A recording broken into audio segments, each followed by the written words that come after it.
Selamat pagi dan salam sejahtera untuk kita semua. Perkenalkan, nama saya adalah Maria Anjani Hutahayan. Saya merupakan mahasiswi Administrasi Bisnis Politeknik Negeri Medan. Berikut saya akan menjelaskan tentang pengertian public relations.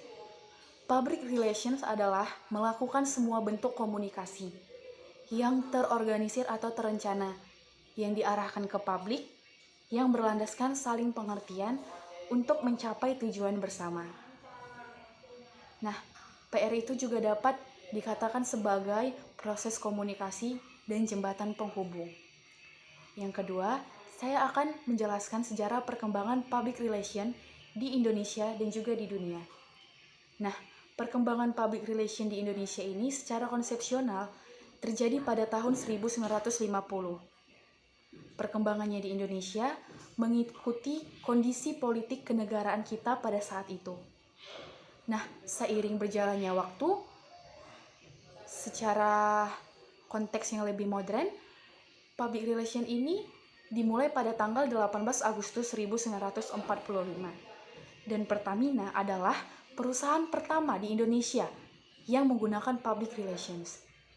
Nah, kemudian saya akan menjelaskan sejarahnya di dunia, yaitu sejarah public relation di dunia ini adalah sebagai penguat dengan adanya aktivitas yang dipelopori oleh E.V. Illy pada tahun 1906, di mana dia mampu berhasil menanggulangi kelumpuhan industri batubara di Amerika Serikat pada saat itu.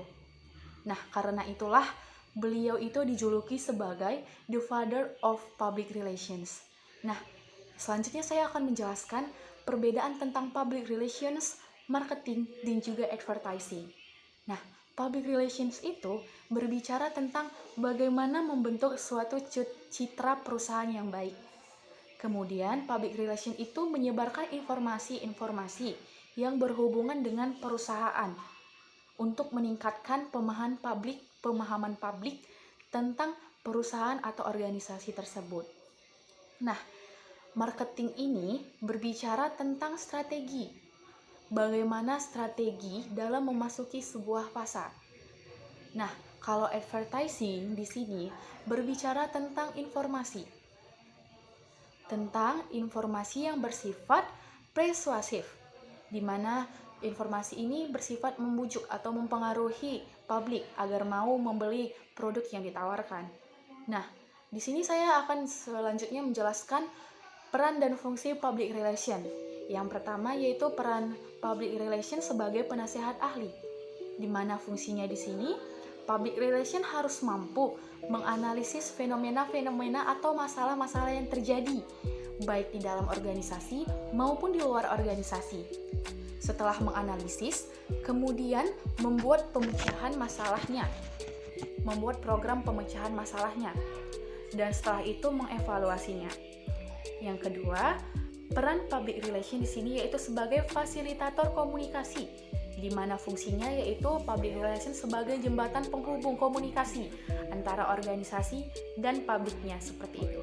Nah, yang ketiga, peran public relation yaitu sebagai fasilitator pemecah suatu masalah, di mana di sini public relation harus mampu bekerja sama dengan divisi-divisi lain atau manajer yang ada di dalam sebuah organisasi untuk memecahkan suatu masalah yang terjadi di dalam organisasi tersebut.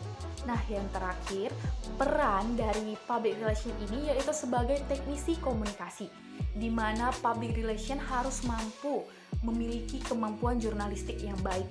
Untuk itu, public relation di sini fungsinya untuk menulis. Nah, menulis apa? Bisa menulis berita, menulis skrip iklan, tapi skrip iklannya itu berbentuk narasi. Nah, menulis pidato, verisifil, dan lain-lain. Seperti itu. Nah, yang terakhir saya akan menjelaskan tentang kemampuan yang harus saya miliki untuk menjadi seorang public relation, minimal untuk diri saya sendiri, yaitu saya harus memiliki kemampuan komunikasi yang baik, Saya juga harus memiliki citra yang baik di dalam diri saya sendiri. Dan yang terakhir, kuncinya yaitu saya harus mempunyai kepercayaan diri yang tinggi. Karena untuk membentuk suatu citra yang baik, saya harus memiliki kepercayaan diri yang tinggi. Itu saja yang dapat saya sampaikan. Lebih dan kurangnya saya mohon maaf. Sekian dan terima kasih. Selamat pagi semuanya.